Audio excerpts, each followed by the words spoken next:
Tantor Audio, a division of Recorded Books, presents Christmas Scarf Murder by Carlene O'Connor, narrated by Callie Beaulieu. Chapter 1. Siobhan O'Sullivan stood in the kitchen of her new stone farmhouse, leafing through holiday recipes and insisting yet again to her younger brother Kieran that Santy wasn't bringing him a tractor for Christmas, when her husband opened the front door and poked his head in. She grinned. Her husband. 6 months of marriage, and it still didn't feel real. Cold air blasted in from the outside, but when Siobhan caught the worried expression on McDora's handsome face, she dropped all plans to scold him. "The Grinch paid a visit to the elder care home," he said. "The residents have all been robbed." "You're joking me." The Kilbane elder care home was small and exclusive, catering to wealthy clients. It was located outside of town in a beautiful Victorian-style house painted a cheerful yellow. They had immaculate gardens, and every year the grounds were decorated to the hilt for Christmas. Mechanical reindeer, Santy and his sleigh, and every tree on the property would be wrapped in colourful lights. It was so lavish it nearly made Siobhan wish she was old enough to move in. Siobhan had been looking forward to visiting this year, only she was worried her younger siblings Anne and Kieran would insist they decorate their new fields in the same over-the-top fashion. Although they certainly had the room, and Siobhan loved decorating for Christmas, she wanted something rustic and cozy. White lights and a gorgeous wreath for the door, maybe a candle or two in the window. And this year she wanted them to cut down a live Christmas tree. It was their first Christmas in their new house, and she wanted that Christmas tree smell. McDora's news was troubling indeed. Who would rob an elder care home a fortnight before Christmas? "The poor pets," Siobhan said. "Is everyone all right?" "Thank goodness, no bodily harm to anyone, but I hear some very dear items have been taken and everyone is in quite the state." "It's a frightening thing when you're robbed," Siobhan said. "They must feel so vulnerable."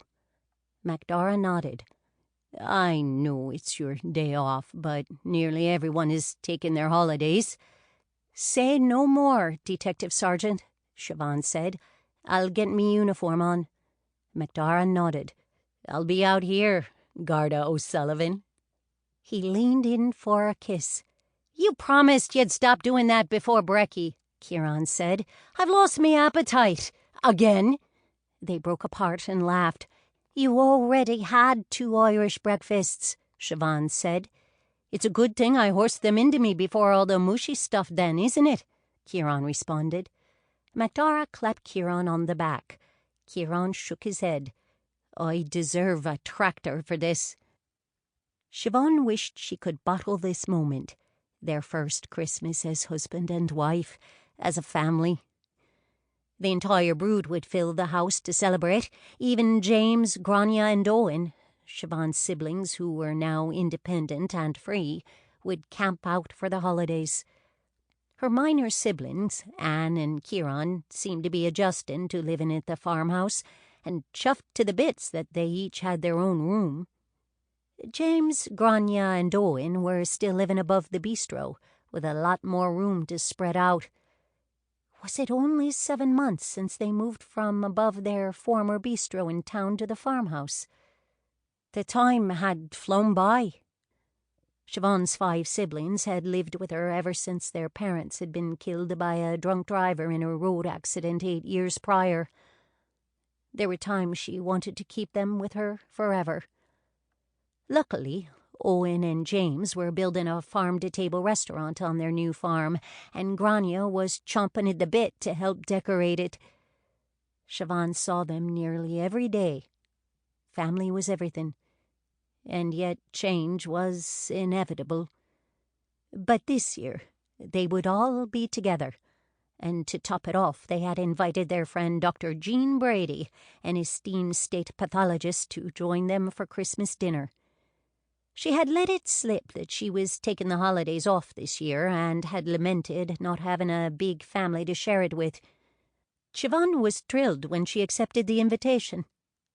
She handed Kieran back his Christmas wish list. Tractor was the only item on it. "Better add to this," she said, "unless you want a toy tractor." Kieran shook his head. Typical. His voice was so low now. Puberty well underway, and she still wanted to squeeze his cheeks until he howled. "Isn't it enough we get to decorate our very own tractor for the parade?" Siobhan asked. Before they'd moved outside of town, Siobhan was barely aware there was a Christmas tractor parade. James had grown close to some of the lads participating and had volunteered the rest of the O'Sullivans to decorate a tractor, most of them either a Massey Ferguson or a John Deere. They were due at Bill Casey's farm this weekend to map out a route and start decorating. "Not unless I get to drive it home after," Kieran said. "I could mow the field." He said mow the field, but she could see it now. Kieran O'Sullivan speeding down the road in a tractor, mowing everything in his path but the grass. Never! "There will be plenty to keep you busy when Owen breaks ground on the new restaurant," she said. "You'll forget all about tractors." Their property used to contain an old dairy barn, and although it had burned down as a result of arson, Owen was going to rebuild and open a farm-to-table restaurant. Luckily, the property was zoned for both home and business. Not that the O'Sullivans were turning into instant farmers. None of them had the experience for that. But Owen was already making connections with local farmers to source the needed ingredients, and in the spring they were sure to at least have a vegetable garden and chickens. It was crazy how swiftly one's life could change, and although somewhat dizzying, Siobhan was finding it an absolute thrill. "I'll never forget about tractors," Kieran said. "I was born to ride." "What about a hoverboard?" McDara asked. "Santi might be able to spring for one of those." Kieran shook his head. "What about a Vespa?" "No," Siobhan said. Kieran put his hands on his hips and lasered her with a look. He was nearly as tall as she was. "You have one. I'm an adult." Kieran threw his arms open. "Where am I going to ride a hoverboard? In the field?" Siobhan sighed. The truth was they were probably eventually going to have to get a tractor. But it would be the family tractor and not teenage transportation. "You need new hobbies," Siobhan said. "Why don't you do some brainstorming to see what you fancy?" "I'd rather do some barnstorming," he said, "with my new tractor." Siobhan laughed. "No planes, tractors, motorcycles, cars or scooters." "Fine," Kieran said. "I'll take the hoverboard." Siobhan threw MacDara a look, and he was smart enough to grimace. "We'll have to see what Christmas morning brings. Why don't you get out our decorations while we're gone?" She went to pat Kieran on the head, but he ducked and she swiped air. It was starting to look like there was going to be more than one Grinch in Kilbane this year. As they pulled into the lovely manicured grounds for the elder care home, Siobhan found herself wishing it was under happier circumstances. The yellow Victorian house with blue trim popped against the green fields. Lush hedges and gardens created a virtual Eden that blossomed in the spring.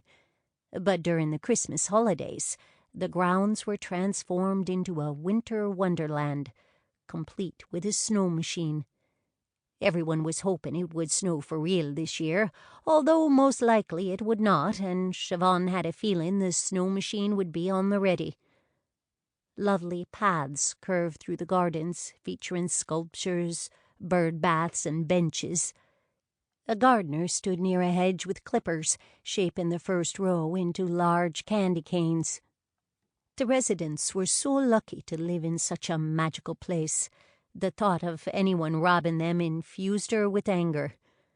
Respect for one's elders was an ironclad principle for the O'Sullivans, something the young ones of today seemed to be sorely lacking. The house sat on a high elevation, with sweeping views of hills and valleys, topped off by the curves of the Ballihora Mountains. Christmas decorating was full steam ahead, with large plastic bins lining the drive and in the gardens, overflowing with garland, lights and bows. Despite the cold, residents stood outside in hefty robes and slippers, clutching mugs of tea or coffee, some with winter coats, others with just hats and scarves. The minute the pair exited the vehicle, they could hear the excited hum of voices. It seemed the break-in had infused the home with a bit of excitement. "The guards are here," an old man shouted, waving both his hands at them as if he was stranded on an island and they were circling above in a plane. Siobhan waved back. It was nice to feel appreciated. Soon they were surrounded by the elderly residents, all speaking at once. "They stole Oscar's cane. It was a lovely carved wood with a golden handle. And Nola's precious emeralds. Nola doesn't have precious emeralds. She's messing with us. I did so have emeralds, and they've been stolen. Maybe it was your grandson. He's always poking around. Wash that filthy mouth out with soap, you old grouch, you, or I'll do it for you. Don't forget Rory's money." A short man with black spectacles stepped forward, brown eyes blinking rapidly. He looked like an adorable little owl. €500 they took. All me Christmas shopping money. He held his hands palms up as he shrugged. "What am I going to do now? This may be me last Christmas and I have to buy gifts for all me grandkids." Siobhan's heart squeezed. "I'm so sorry. We promise ye we'll get to the bottom of this. Don't forget me scarf." A plump woman in a flowered bathrobe and a bulky winter coat shoved her mobile phone at them, forcing them to look at the screen. On it was a hideous red scarf with green shamrocks. "Beverly, Beverly, Beverly. Didn't you hear the lads warn you about that scarf?" an old man said. His winter coat was zipped up, but he was wearing pajamas and slippers. He pointed to a spot in the distance. Siobhan followed the trajectory to a bird bath where a pair of 20-somethings were standing, a lad and a colleen. It was nice to see young people on the grounds. He turned back to the plump woman. "That scarf is too long. You could wrap a giraffe's neck with that yoke and still have bits hanging off him. Did they not warn you about long scarf syndrome?" "Bah, humbug," Beverly said. "It was a work of passion. You can't stop knitting when you're filled with passion." "Excuse me," a small voice next to Siobhan piped up. She turned to find a tiny older woman clasping her hands together. She was dressed in a lovely fawn coat and had a red bow pinned in her hair. Her lips were heavily lined in a matching red. "I'm missing me Virgin Mary statue. It isn't very dear, but my mammy bought it at the very first Christmas market in the town square, with money she'd been saving the whole year. It has great sentimental value. I can't bear the thought that it's gone." Siobhan placed her hand on the woman's shoulders. "What's your name, love?" "Sinead." "Sinead, your statue sounds most dear to me." Sinead nodded, her eyes filling with tears. "It makes me feel connected to her. It's like a piece of her." Siobhan nodded. She understood very well. They had items from her late parents that felt like an extension of them.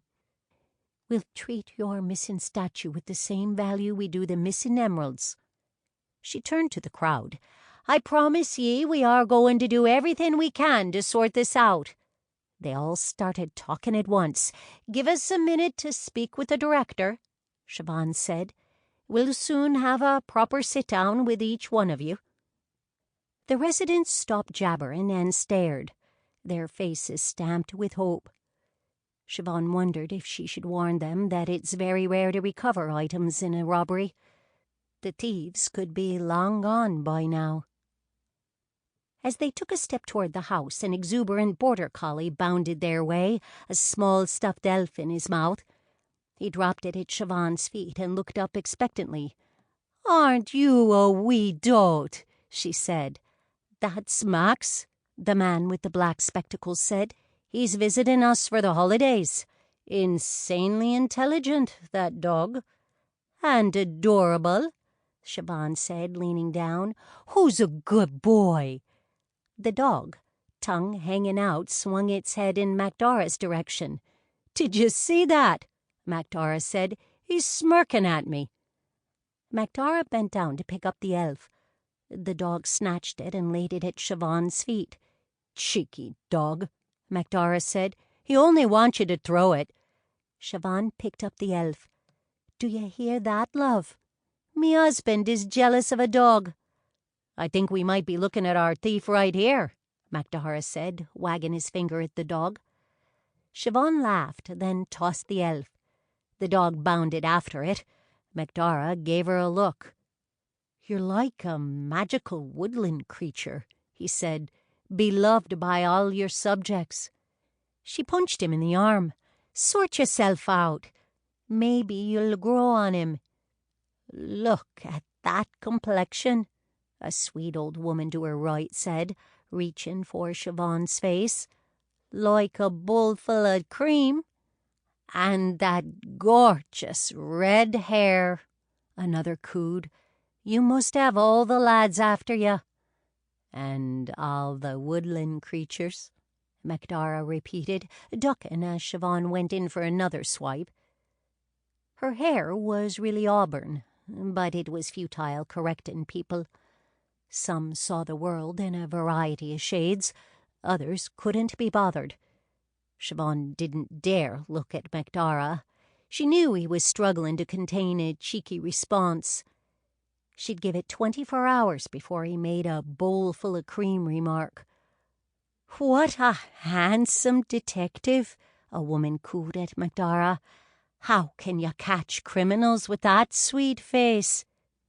Siobhan rather enjoyed watching his sweet face turn red and wondered if that made her a terrible person. "They've designated a meeting room inside for our inquiries," MacDora said, clearing his throat and trying to regain a sense of order. "But first we need to speak with the director." "Are you going to take fingerprints?" Sinead said. "I've only seen it on Law and Order." "It's highly likely that the thieves wore gloves," MacDora said politely. "What a pity," she said, smacking her lips together. "I so wanted to see how you do it." Sinead seemed to shrink with disappointment, her little red bow dipping lower and lower. "I'll see what I can do," MacDora said. "It never hurts to arrange a little demonstration." She grinned, stood on her tiptoes, and planted a kiss on MacDora's cheek. He turned red enough to make the lipstick marks blend in with the rest of his face. "You can handcuff me too," she said. "I don't mind." She held up her wrists for inspection. MacDora took out his mobile and walked a few feet away to make a call. He returned moments later with a satisfied grin on his face. Before Siobhan could ask him what that was all about, a middle-aged man in a grey suit was hurrying up the path toward them, his hand extended. "I'm Cathal Ryan. You must be D.S. Flannery. We spoke on the phone." He was a handsome man with salt and pepper hair feathered back and light blue eyes accentuated by his blue tie and pocket square. "That would be me," MacDora said, "and this is Garda O'Sullivan, otherwise known as my wife," he said with a wink. Siobhan groaned. Cathal raised an eyebrow. "6 months so far," Siobhan said. "Congratulations."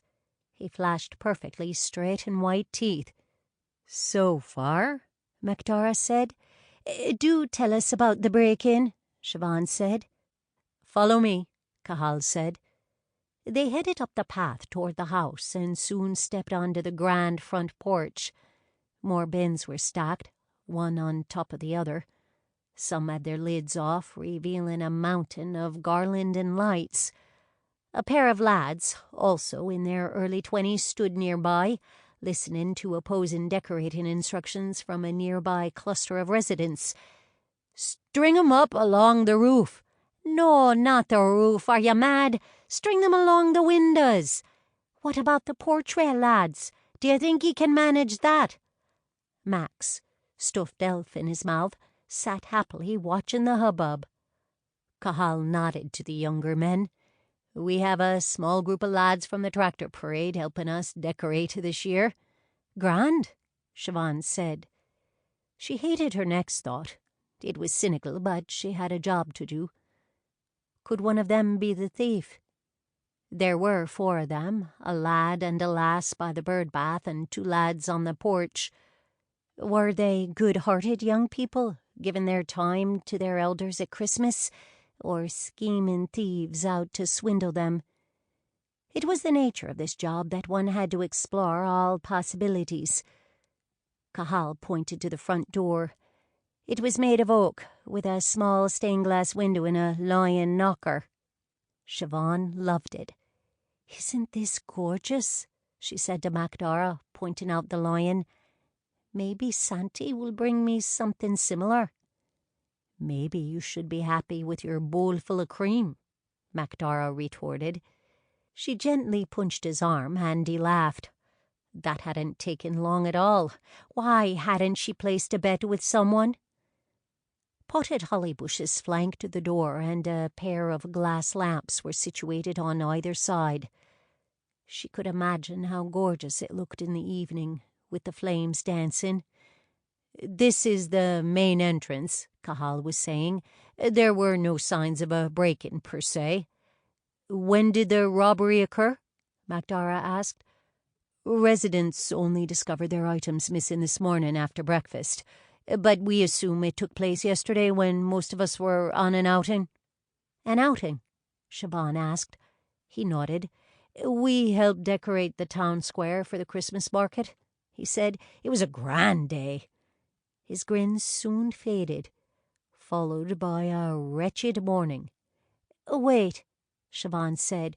"Why did you add per se?" "Pardon?" "You said there were no signs of a break-in per se." Cathal nodded. "Yes, I'd rather show you once we go inside." "Did you have any items stolen?" MacDara asked. Cathal shook his head. "I live off-site, and nothing in my office seems to be disturbed. To be honest, I'm puzzled. Only 5 residents had items stolen, and coincidentally they were the 5 residents that remained behind." That didn't sound at all like a coincidence to Siobhan. "Their items were nicked yesterday, but you're only reporting it today?" "I'm afraid it was chaos here last night, in a good way. There was the excitement of the residents who returned from the market showing off their wares, along with the items we shopped for, the 5 who remained behind, and then we had carolers pay us a visit. A few residents said they had been looking for their items, but misplacing things is a common occurrence around here. It wasn't until the next morning, when they started looking in earnest and comparing stories, that we realized this was more than just misplacing their things, that they had indeed been robbed." "Do these same residents usually stay behind?" she asked. "As a matter of fact, they do," Cathal said. "Are you saying the thief knew that? That this was an inside job?" "Anything is possible," MacDara said. "We've a long ways to go before we make any declarations." "Perhaps he or she was interrupted before they could steal from anyone else," Siobhan said. "But why start with the 5 residents who were still on the grounds?" That seemed very risky. Was this a thief who thrived on the risk of being caught? "Downright nonsensical, if you ask me," Cathal said. "The money and emeralds, if they exist, make sense all right, but He also steals a cane, a scarf, and a Virgin Mary statue. Who does that?" "What makes you so sure the thief is a he?" Siobhan asked. "Pardon me, Garda," he said. "You're quite right. The thief may be a member of the fairer sex." Inwardly she groaned at the phrase, but she wasn't here to school others on their parts of speech. "How long was the outing to the Christmas market?" McDara asked. "We were there for most of the day," Cathal said, "from 10 a.m. to 4. The town square hosted the Christmas market every year, attracting nearly the entire village. It was a grand place to find Christmas gifts, drink hot cocoa, and sample desserts. It was also where the yearly Christmas pantomime was held. Every year the pantomime was based on a fairy tale and given a comedic twist. The panto, as everyone called it, was a cherished tradition. Siobhan's own brood had starred in one a few years back, a hearty rendition of Jack and the Beanstalk. "All but the 5 residents who had items stolen attended the outing?" Siobhan asked. "That is correct," Cathal said. "Our front office manager, Nancy Martin, remained on site as well." "And what about our 4 young volunteers?" Siobhan asked. "Where were they?" "They accompanied us on the outing as well," Cathal said, "although I did not have eyes on them the entire time. They're young, they come and go as they please." "And no one saw any strangers on the property?" McDara asked. "Or did anyone hear anything odd?" Cathal sighed. "Unfortunately, aside from the one room in the house I need to show you, no one reported hearing or seeing a single thing out of the ordinary. It was as if we were robbed by a Christmas mouse." "More like a Christmas rat," McDara said. One of the young lads approached. He had a mop of blonde curls and intense blue eyes. He wagged his finger at them. "If you wanted someone to blame, look no further than the house manager, Nancy Martin." Chapter 2. Cathal stepped toward the young man, a look of panic stamped on his face. "Blame Nancy Martin? Whatever do you mean?" "I was at the Christmas market but returned early," the young man said. "None of them heard a thing because Nancy was blasting Christmas songs." He glanced at Siobhan and McDara. "Nancy is a mad one for the Christmas music." He grinned, stuck out his hand. "I'm Finn Doyle, Nola's grandson." Cathal leaned in. "Nola is the resident who claims she's missing precious emeralds." Finn's face clouded over. "If my granny says her emeralds were stolen, then her emeralds were stolen."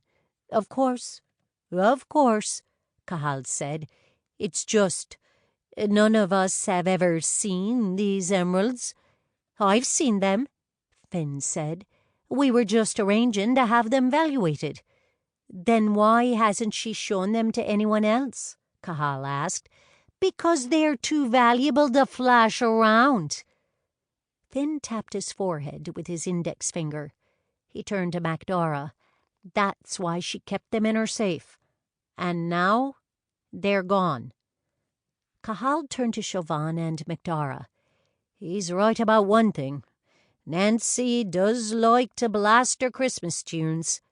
"Who doesn't?" Siobhan said. She loved everything about Christmas. "How many residents and staff do you have in total?" McDara asked. "We only have 12 residents at a time," Cathal said. "Our waiting list is very long." McDara leaned into Siobhan's ear. "Should we put our names in now?" "Definitely yours," she said. His chuckle warmed her insides. "As far as staff goes, we have myself and Nancy, the kitchen staff and housekeeping." He began to count on his fingers. 15 of us in all." 15, McDara said. That was a lot of suspects. "But many are on their Christmas break," Cahal said, leaving 3 kitchen staff and 3 housekeepers. That certainly helped. We're lucky to still have Nancy. He leaned in and lowered his voice.